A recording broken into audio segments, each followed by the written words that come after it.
পুরুষের বীর্যে স্বাভাবিক শুক্রাণুর সংখ্যা কত? শুক্রাণুর সংখ্যা কমে যাওয়ার কারণ ও সমাধান। আজকের ভিডিওটিতে আমরা আলোচনা করব পুরুষের বীর্যে স্বাভাবিক শুক্রাণুর সংখ্যা কত হওয়া উচিত এবং কেন শুক্রাণুর সংখ্যা কমে যায়। এই তথ্যগুলো আপনার জীবনযাত্রা স্বাস্থ্যের জন্য খুবই গুরুত্বপূর্ণ। ভিডিওটি শেষ পর্যন্ত দেখুন, কারণ আমি কিছু কার্যকর ঘরোয়া উপায় শেয়ার করব। পুরুষের বীর্যে শুক্রাণু থাকে যা মহিলার ডিম্বাণুকে নিষিক্ত করে সন্তান ধারণকে সাহায্য করে। বিশ্ব স্বাস্থ্য সংস্থার মতে প্রতি মিলিমিটার বীর্যে 15 মিলিয়ন থেকে 200 মিলিয়নের বেশি শুক্রাণু থাকা স্বাভাবিক। সাধারণত প্রতি বীর্যের জন্য মোট শুক্রাণুর সংখ্যা 29 মিলিয়ন হওয়া উচিত। এর নিচে থাকলে তাকে কম শুক্রাণুর সংখ্যা বা অলিগোস্পার্মিয়া বলা হয়, আর যদি একেবারেই শুক্রাণু না থাকে তাকে অ্যাজোস্পার্মিয়া বলা হয়।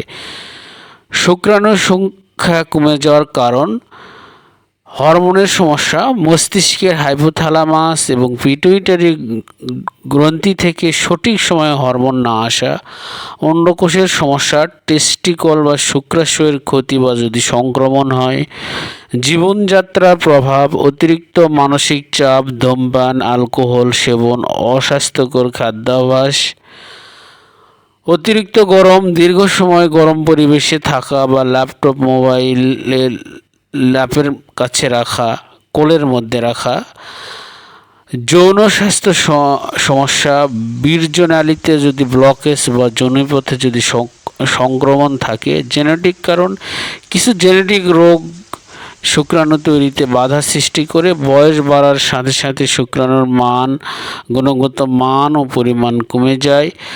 ওষুধ এবং রেডিয়েশন, কিছু ওষুধ এবং রেডিয়েশন থেরাপি শুক্রাণুর উৎপাদন কমিয়ে দেয়।